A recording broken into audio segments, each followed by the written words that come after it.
For all the latest updates, subscribe to News9. The dreaded coronavirus entered its backyard, China, again after the epicenter reported 0 cases for over 6 weeks. Beijing reported fresh coronavirus cases in the first week of June. However, residents of Hubei province heaved a sigh of relief. The Provincial Health Commission of Hubei announced that Hubei province reported 0 COVID-19 cases in the last 24 hours.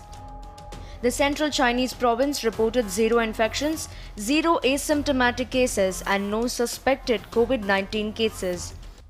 As of Thursday, Hubei recorded 285,075 close contacts of infected patients, and 10 of them are under observation.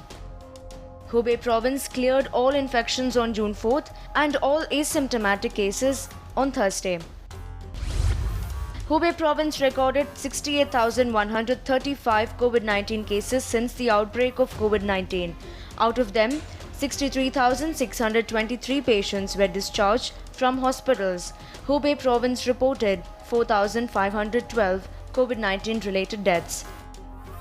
While Hubei province has gotten rid of coronavirus for now, Beijing reported 2 fresh cases. 2 new locally transmitted COVID-19 cases were reported in Beijing. This takes the COVID tally to 331 from June 11th. All the new COVID-19 cases were reported in Beijing's Fengtai district. China has imposed strict lockdown measures in Beijing, taking note of spike in cases. Residents of Anshan of Hubei province remain under lockdown. The containment measures in Anshan, located 140 km from Beijing, is more stringent than in Wuhan. The current lockdown imposed in Beijing has completely restricted the movement of over 4 lakh people. Only essential services will be allowed to function.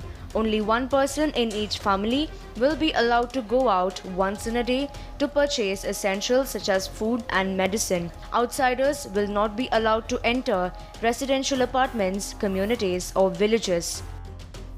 The aggressive measures taken by the Chinese government reflect the challenges to avert the spread of infection during the second outbreak. Chinese epidemiologists believe COVID-19 cases will be reduced to 0 soon. The current outbreak in Beijing is connected to a new cluster traced from Xinfadi market. Schools are shut, traveling is banned, and residents cannot step out without testing negative for COVID-19. Beijing has reported 8 new clustered infections related to COVID-19 in Xinfadi market. The rise in infections in Beijing has not only spread panic in China but has created fears of second wave in other countries. However, experts have not confirmed whether a second wave of infections has hit China or not.